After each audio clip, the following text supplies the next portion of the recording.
DNA Replication by Dax Emerson, Cat Williams, and Timmy Douglas. Rest in peace, Timmy. To begin the process of DNA replication, the helicase enzyme comes in and unzips the old strand of DNA.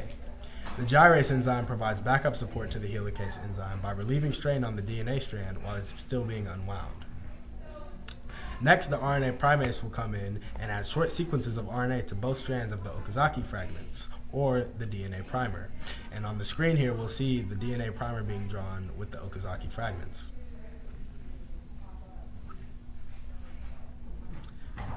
This primer will allow the DNA polymerase III enzyme to bind to the strand and begin replication.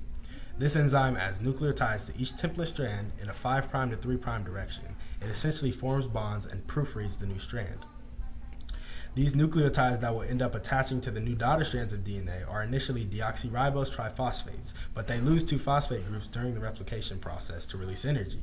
One strand is replicated in a continuous manner in the same direction as the replication fork, otherwise known as the lagging strand.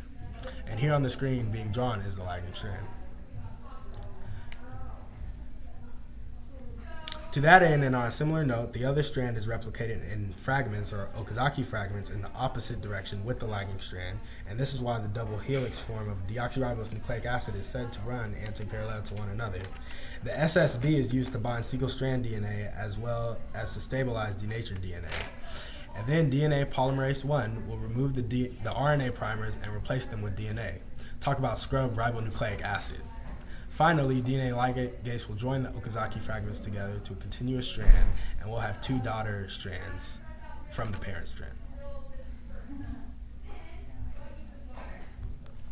And thank you for watching.